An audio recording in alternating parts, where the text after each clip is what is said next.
Hola chicos, hoy vamos a pasar una clase nueva de cuarto medio diferenciado correspondiente a los ciclos biogeoquímicos. La idea es que este material le ayuda para poder responder la guía que va a ir adjunta como material para mayo. Por lo tanto, no es necesario que lo impriman. La idea es que puedan tomar apuntes en sus cuadernos de lo que vamos a pasar hoy. Como objetivo de la clase hoy es comprender la importancia de los ciclos biogeoquímicos en el ecosistema, analizando el rol del ciclo del agua y del fósforo.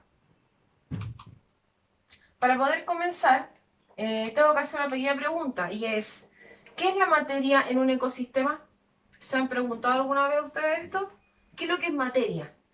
Yo me imagino que en química lo habrán visto, lo habrán explicado, pero en este caso cuando hablo de ecosistemas, el concepto de materia más bien es todo lo que nos rodea y que tiene un espacio, ¿cierto? Va a ocupar un espacio y una masa en un lugar específico. En la ciencia va a estudiar la naturaleza, la composición y la transformación de la materia, que en el caso de la química. Por ejemplo, un árbol, un animal, un río, un cerro, son en materia. Es porque ocupa, ¿cierto?, materia dentro, una masa dentro del ecosistema. Por lo tanto, la característica fundamental de esta materia es que se puede medir. La materia se puede medir. En el caso de biología, yo puedo medir la masa, por ejemplo, de un conjunto de árboles, como a lo mejor un conjunto de insectos o de seres vivos, de mamíferos. Este concepto de materia lo vamos a estar constantemente viendo dentro de esta clase, debido a que vamos a empezar por su unidad mínima, que en este caso son los átomos. Átomos que son necesarios para la vida. En los seres humanos hay ciertos átomos que van a formar todo nuestro organismo, desde el oxígeno, potasio, azufre, sodio, magnesio y otros elementos, pero los más importantes son los que voy a marcar ahora. En el caso del oxígeno, corresponde al 65% que está presente en el agua, en nuestro cuerpo. El carbono presenta conforma nuestro cuerpo en un 18% y está en la mayoría de las moléculas orgánicas. Nosotros ya lo habíamos visto anteriormente, que las moléculas orgánicas corresponden a estas que forman estas grandes unidades dentro de nuestro organismo. Por ejemplo, los carbohidratos, las proteínas, lípidos y ácidos nucleicos. Son las grandes macromoléculas que son, en este caso, orgánicas, porque van a tener en su conformación carbono. El hidrógeno, que va a equivaler a un 10% en nuestro cuerpo y está presente en el agua y también en otras moléculas orgánicas. Muy importante mencionar, para que una molécula o una macromolécula sea orgánica, tiene que tener ambos componentes, tiene que tener carbono e hidrógeno. Si presenta estos dos átomos en su conformación, quiere decir que es una molécula orgánica. El nitrógeno está en un 3%, y está presente obviamente que en el ADN y en las proteínas. La molécula ADN, como lo habíamos visto anteriormente, también presenta su conformación nitrógeno, que está presente en las bases nitrogenadas. Y en las proteínas también la conforman. Otro componente esencial para el ecosistema es el fósforo, que está presente en 1% en nuestro organismo. En el ecosistema está en un porcentaje mayor, pero en nuestro cuerpo en 1%, por ejemplo, en huesos. El hueso, aparte de tener calcio, también tiene un porcentaje de fósforos en su conformación. Entonces, me voy a retroceder un poco para repetir. Entonces, en mayor concentración tenemos el oxígeno en un 65% presente en el agua. Obviamente que hay también moléculas de oxígeno que están rondando y transportándose a través de los glóbulos rojos, que están presentes en nuestro sistema respiratorio. Pero la mayoría del agua que se va manteniendo en nuestro cuerpo, porque si pensamos en el oxígeno, es un átomo que se va moviendo, dos moléculas, ¿cierto?, de oxígeno que se van moviendo constantemente entre nuestros pulmones y el medio externo. Pero la que se va manteniendo por mayor tiempo, en este caso, es el agua, por eso que es un 65%. Bajamos con en este caso el carbono, el hidrógeno y el nitrógeno, y finalmente con el fósforo con el menor porcentaje. Ahora sí, en la química de la vida, cuando hablamos del ecosistema, tenemos que tener presente que todos los seres vivos están conformados por estos elementos, estos bioelementos primarios. Son imprescindibles para la vida porque sin ellos no podrían formarse las moléculas que componen toda la materia viva, que hablábamos recién de las macromoléculas. proteínas, lípidos, carbohidratos y los ácidos nucleicos. Es más importante que todos es el carbono, que es el esqueleto de todas estas moléculas esenciales llamadas moléculas orgánicas. Si no tuviéramos carbono, difícilmente se podrían formar. Entonces ahí es cuando viene el concepto de CHOMS, que no sé si lo habíamos escuchado antes, yo lo había explicado en clase, que es la sigla de todos estos elementos, de estos bioelementos, que van a formar biomoléculas. Hay otros bioelementos secundarios que también son igual de importantes, pero que están presentes en menor cantidad y que van a desempeñar funciones diversas, pero esenciales en nuestro cuerpo para la formación de los huesos, transmisión de impulsos nerviosos. En este caso, eso quiero que recuerden muy bien. Elementos que van a formar, no son tan esenciales en nuestro cuerpo, pero sí en algunas funciones vitales, como por ejemplo el sodio y el potasio, que van a trabajar, por ejemplo, en el impulso nervioso, en la bomba sodio-potasio, el intercambio del impulso que se hace entre neuronas. En el caso del calcio, también forma parte de la conformación de nuestros huesos, junto con el fósforo que se le había mencionado. El cloro, que va a mantener la electronegatividad dentro de la membrana plasmática, también tiene que ver con impulso nervioso. Y el magnesio también forma parte de nuestro sistema. Y otros elementos, ¿cierto?, que van a formar parte de todos los seres vivos, pero que está en pequeñísimas porciones en nuestro cuerpo que está mencionado acá, como por ejemplo el mercurio, el cobre, el zinc, el boro, el molibdeno, el cobalto, el cromo, que también están en pequeñas cantidades. Importante que no olviden que estos bioelementos son esenciales para la vida y son para formar estas biomoléculas. ¿Por qué lo menciono tanto? Porque cuando vemos los ciclos biogeoquímicos, son ciclos como así lo dice su nombre, bio, que viene de vida, geo, que viene de la tierra, y químicos porque forman parte de elementos químicos, pero que al fin y al cabo van a formar vida. ¿Qué podemos concluir con todo esto entonces? Es que estos átomos han formado parte de muchos organismos vivos y compuestos no vivos también. No olvidemos, por ejemplo, la conformación de las rocas, la conformación del agua, la conformación, por ejemplo, del viento, que también está conformado por elementos químicos, los gases, y también forma parte de este gran ecosistema. Recordemos que hay elementos bióticos y abióticos. Elementos que van a ayudar, en el caso de los abióticos, a que haya vida en estos abióticos, que forman todos estos seres vivos que van a conformar el ecosistema. Que sin estos abióticos no sería posible, porque son los elementos como el clima, la temperatura y todos los otros elementos variables que va a tener este ecosistema. Los átomos de nuestro cuerpo no son nuevos. ¿Ya? No es que nosotros, ¿cierto?, vayamos eliminando estos elementos y los volvamos a incorporar, sino que esto sigue en un gran ciclo, sino que se van a reciclar durante mucho tiempo en nuestro cuerpo. Es un gran ciclo. Esa es la idea de hablar de los ciclos biogeoquímicos. Entonces, hablemos, ¿qué son los ciclos biogeoquímicos? La materia, y quiero que lo anoten y lo recuerden siempre, porque lo más probable es que en pregunta PSO aparezca en el caso de qué es materia y cómo transita en los ecosistemas. Es típica pregunta. La materia va a transitar en forma cíclica, ¿ya? No es lineal como la energía. La energía es lineal, se va traspasando de un eslabón a otro en la cadena alimenticia, en la cadena trófica, en las redes de los animales que van conformando el ecosistema.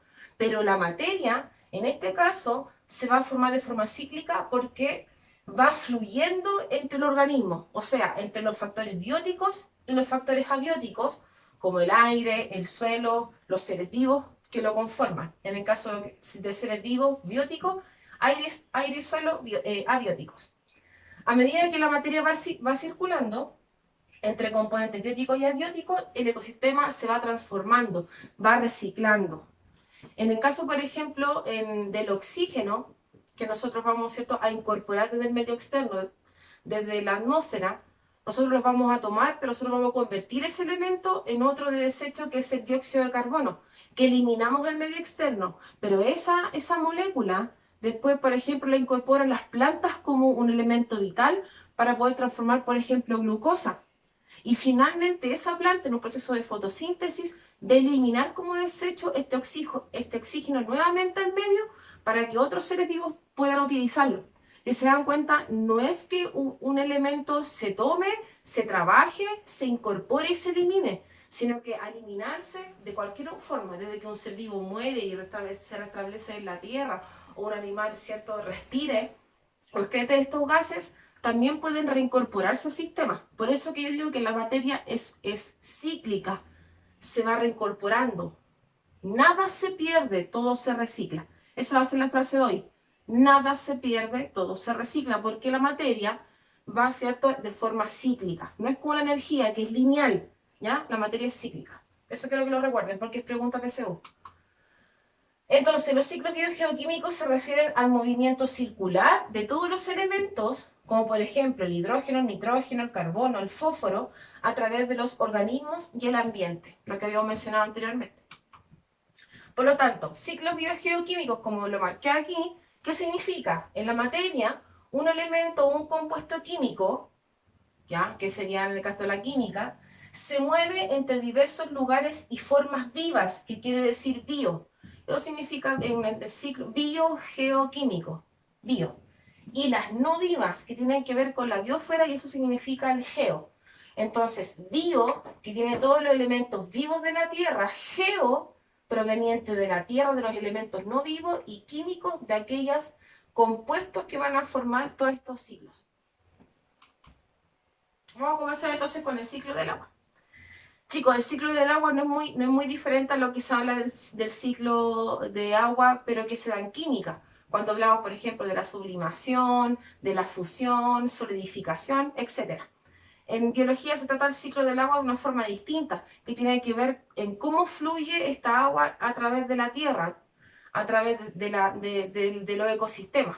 Por lo tanto, el ciclo del agua o ciclo hidrológico va a describir el recorrido del agua desde los océanos. Su principal depósito, ¿cierto?, que va a tener hacia la atmósfera, y después la acumulación en lagos, en ríos o aguas subterráneas. Volviendo nuevamente a los océanos. Esta energía, la energía térmica que viene del sol, es la fuerza que permite, por ejemplo, la evaporación del agua y la causante de los vientos. La acción de la gravedad hace que el agua vuelva de la atmósfera al suelo mediante precipitaciones en forma de lluvia, nieve, y que fluye hacia los ríos y los océanos nuevamente. Si se dan cuenta, en el ciclo del agua, además del agua, tenemos otros elementos como por ejemplo la gravedad y la fuente primordial, que es el sol, que nos permite la evaporación. Entonces vamos a ver qué características tiene entonces este ciclo del agua. Primero, que el mayor reservorio de agua es el océano. Si lo pensamos entre el agua dulce y salada, la que está en mayor composición en la Tierra, son el agua salado, por lo tanto es el mayor reservorio. Todo ser vivo necesita de agua para poder realizar todos los procesos internos, y eso es innegable.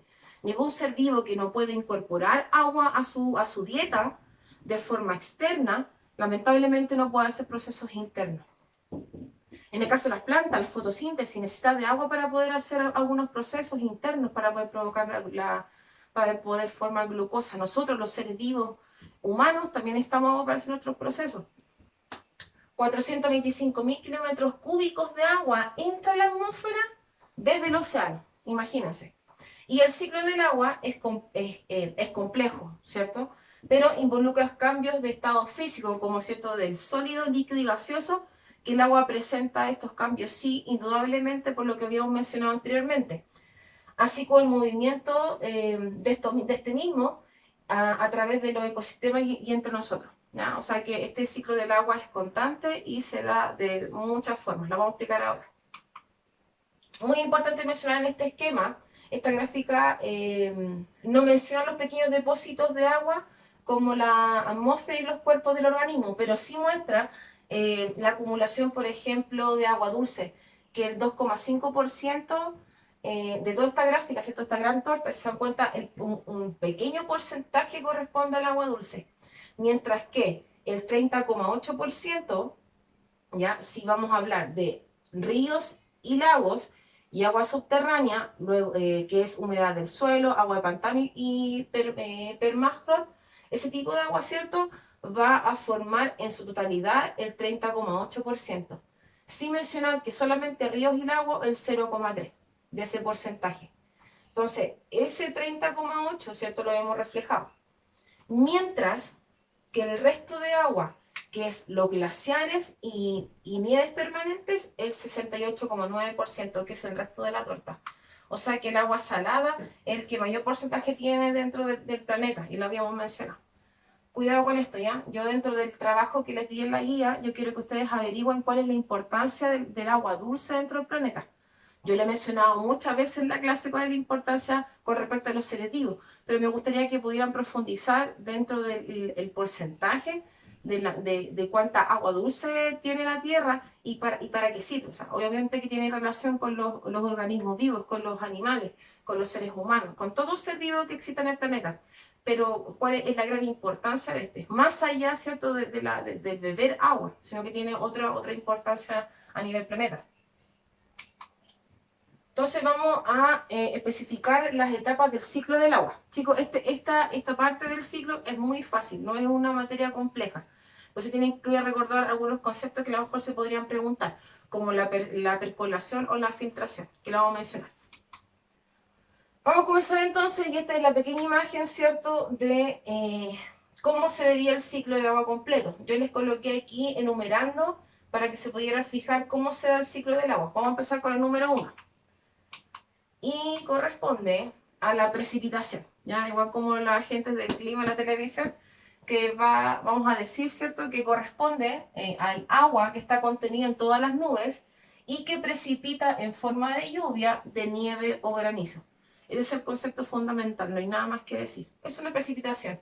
Es cuando esa agua que está en forma de nube, está condensada, por un cambio de temperatura va a cambiar su composición química y de una composición, ¿cierto?, de gas, más bien ahora se va a ver de tipo líquida y que va a transformarse en una precipitación, pero que puede estar en muchas formas, como lluvia, como líquido, como nieve, sólido y también como granizo, que también vendría siendo sólido.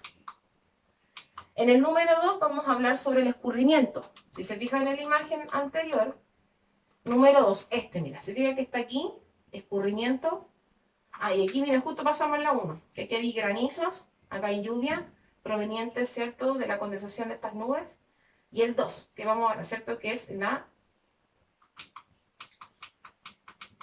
que corresponde al escurrimiento. El escurrimiento ocurre en la superficie terrestre y es el agua de las precipitaciones que va a circular por toda la superficie terrestre hasta reincorporarse, que puede ser en ríos, en mares o en lagos. Es solamente eso, es el movimiento de esa agua en la superficie de la Tierra, que puede pasar, circular de toda la superficie y poder lograr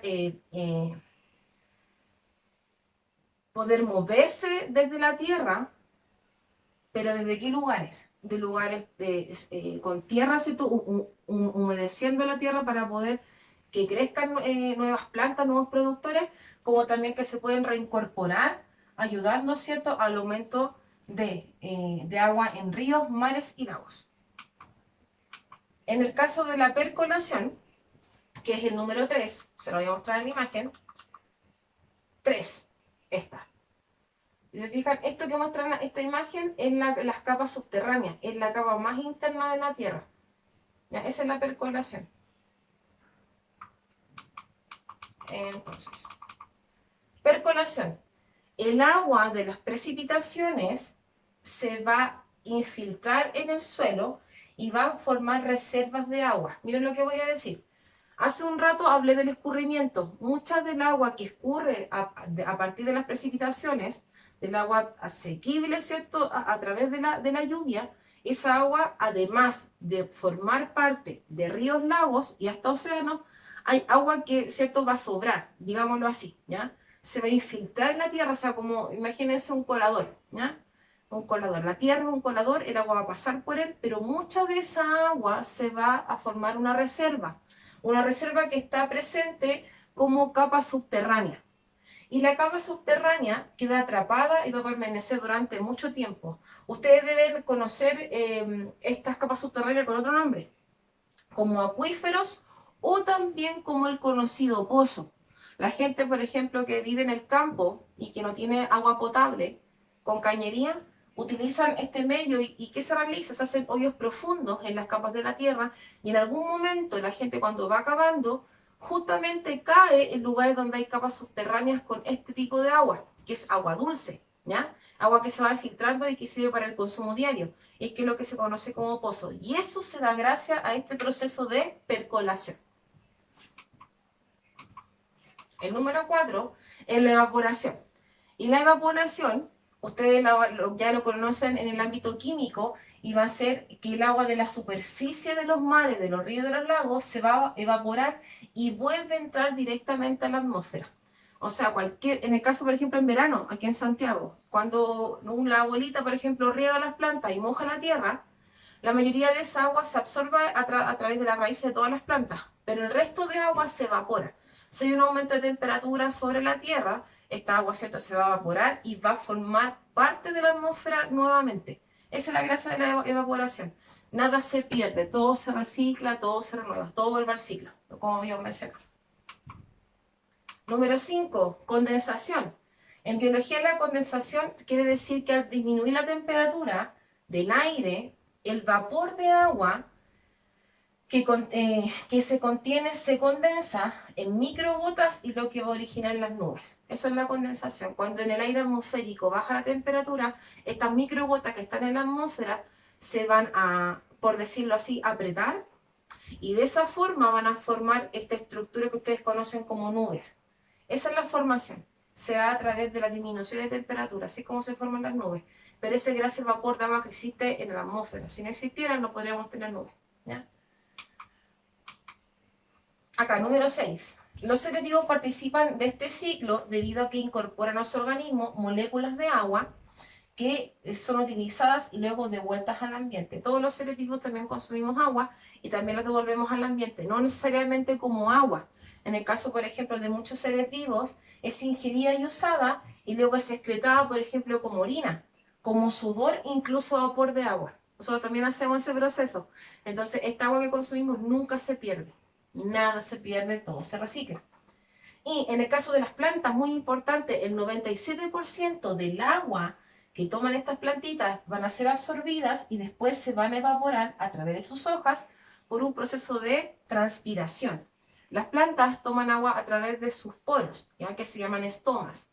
Los estomas permiten a las plantas poder, aparte de tomar los gases necesarios, poder tomar algunas microgotas de agua que están en el ambiente, aparte de las raíces. Pero la mayoría de esta agua que es tomada por las raíces van a ser utilizadas para su proceso de fotosíntesis, pero también pueden hacer un proceso de transpiración. O sea que las plantas también hacen este proceso junto con nosotros, de tomar el agua, utilizarla, pero también de cierta forma volverla a incluirla al ciclo. Ahora, el ciclo del agua impulsa a otros ciclos sumamente importantes. Por ejemplo, el agua es muy importante por sí misma, puesto que los patrones de circulación del agua y la precipitación tienen mucho que ver con todo el efecto que se provocan en la Tierra. Tienen que pensar que si cae lluvia sobre tierra, ¿ya?, sobre toda la superficie terrestre, esta hace que se movilicen otros elementos en este suelo.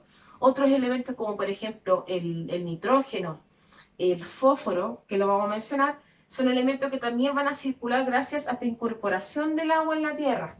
Mientras que la lluvia y el escurrimiento superficial también tienen una función en la circulación, lo que recién estábamos hablando, de varios elementos, en este caso el carbono, el nitrógeno, el fósforo y el azufre, lo que recién mencionamos.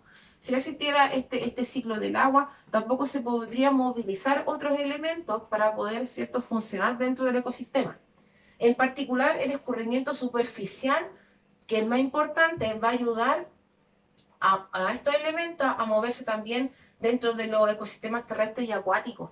Es muy importante eso, ¿ya?, el escurrimiento. Y acá tenemos, ¿cierto?, el resumen del ciclo del agua. Entonces, tenemos mucho movimiento acá. Podemos aquí empezar con el agua contenida en los océanos, que va a subir también por un proceso de evaporación. También podemos hablar, ¿cierto?, de la condensación a través del vapor de agua para poder transformarlo en nubes. La evapotranspiración, que viene, ¿cierto?, de las plantas, lo que habíamos mencionado recién. Escurrimiento de la superficie, que esta agua, ¿cierto?, va a escurrir dentro del suelo, del ecosistema, pudiéndose incorporar a ríos, lagos, como lo habíamos mencionado, está el océano.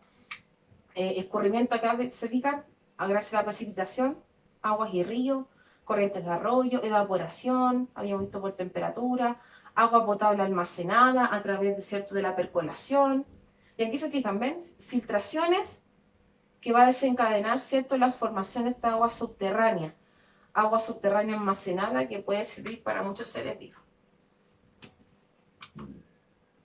Ya chicos, entonces damos por terminado en esta parte el ciclo del agua y también lo que significa los ciclos biogeoquímicos como tal.